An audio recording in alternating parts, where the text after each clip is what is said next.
Hello friends, Radhe Radhe. आप सबका स्वागत है मेरे यूट्यूब चैनल सीमास ब्लॉग में। तो फ्रेंड्स, बात करते हैं आज बुढ़वा मंगल की। बुढ़वा मंगल 2024 कब है और इसका शुभ मुहूर्त क्या है और इसकी पूजा क्यों की जाती है, क्या है कहानी, तो आज इसी पर हम बात करते हैं। तो चलिए वीडियो स्टार्ट करते हैं फ्रेंड्स। तो फ्रेंड्स, इस बार 2024 का जो बुढ़वा मंगल है वो 17 अगस्त को पड़ रहा है। और फ्रेंड्स, उस दिन बहुत ही शुभ दिन है क्योंकि 17 अगस्त को ही अनंत चतुर्दशी है, जब हमारे गणेश भगवान 11 दिन से जो आए हुए थे उनका उस दिन विदाई का दिन भी है। और उसी दिन जो हमारा है बुढ़वा मंगल है, हनुमान जयंती जिसको कहते हैं, क्योंकि ये जो भाद्रपद का लास्ट मंगल होता है उसी दिन मनाई जाती है, तो वो किसी भी डेट में पड़ जाता है। तो ये अब इस बार पड़ रहा है 17 अगस्त को। और फ्रेंड्स, इसका जो शुभ मुहूर्त है वो है 11:51 से और 12:46 तक इसका शुभ मुहूर्त है। और फ्रेंड्स, उस दिन हम लोगों को कुछ चीज़ों का विशेष ध्यान रखना है।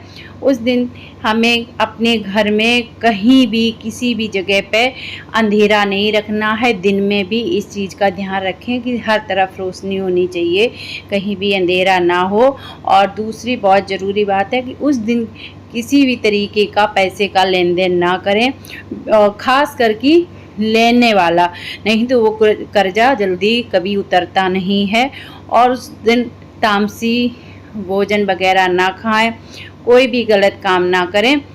ये इन चीज़ों का विशेष ध्यान रखें और अच्छे से भगवान जी की पूजा अर्चना वंदना करें, उनको भोग लगाएं, प्रसाद चढ़ाएं, जो भी हो सके वो करें। अब फ्रेंड्स, बात करते हैं कि हमारा बुढ़वा मंगल जो है वो मनाया क्यों जाता है। तो उसकी कहानी फ्रेंड्स इस तरीके से है कि जब हमारी सीता माता का हरण हो जाता है और भगवान राम जी बहुत परेशान हो रहे होते हैं कि कहाँ ढूंढें, तो एक दिन ऐसे मीटिंग चल रही होती है और मीटिंग में ही फिर उनको पता चलता है कि सीता जी, जटायु बताते हैं कि सीता जी को रावण हर ले गया।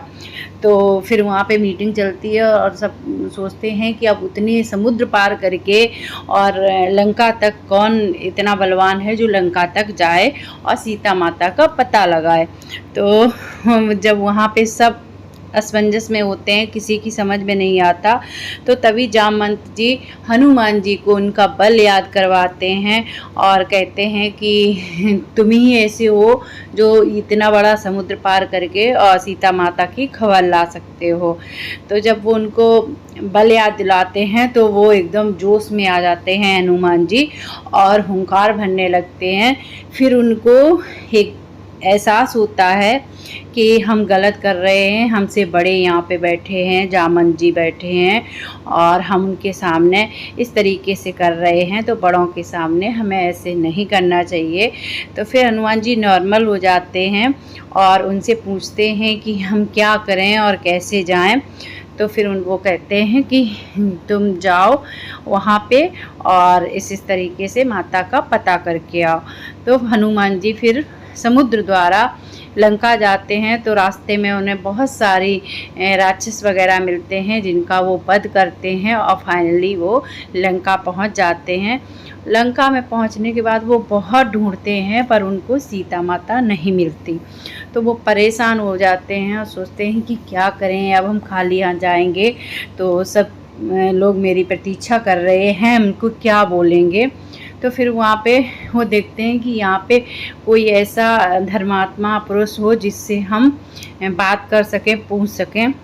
तो वो उनको फिर विभीषण जी का घर दिखता है, जो वहाँ पे मतलब ओम वगैरह लिखा होता है और वहाँ से पूजा की आवाज़ें आ रही होती हैं। तो उनको लगता है कि हाँ, ये कोई धर्मात्मा है तो हम इससे पूछ सकते हैं।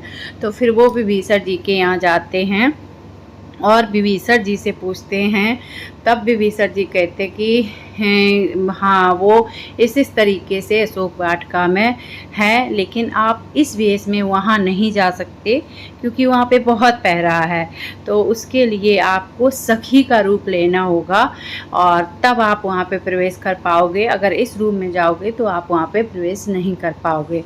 तो हमारे हनुमान जी हैं वो सखी का रूप लेके और अशोक वाटिका में जाते हैं और माता रानी से मिलते हैं, तो उनको बताते हैं। तो सीता जी को लगता है कि पता नहीं ये कोई राक्षस ही ना हो, हमसे झूठ बोल रहा हो।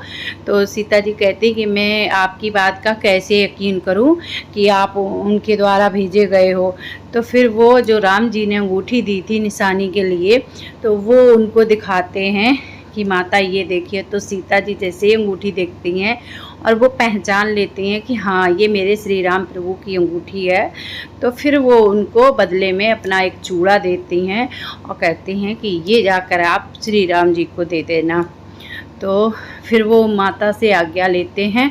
उसके बाद वो कहते हैं माता मुझे भूख लगी है, तो कहती तो मुझे कुछ खाना है। तो फिर वो वहाँ पे फल वगैरह जो वाटिका में होते हैं उनको खाते हैं और थोड़ा सा तहस नहस करते हैं, जिसको सबको एहसास हो जाए कि आप जिससे टकरा रहे हो वो कितना बलवान है। और फिर उसके बाद वो माता से आज्ञा लेके वापस जाते हैं। तो जब वो वहाँ पे पहुँचते हैं तो उनका श्री राम जी उनको चादर उड़ा के उनका सम्मान करते हैं, तो और बाकी सभी लोग भी बहुत उनका सम्मान करते हैं। तो उसी दिन से ये बुढ़वा मंगल मनाया जाता है, क्योंकि उस दिन उनका श्री राम जी ने सम्मान किया था।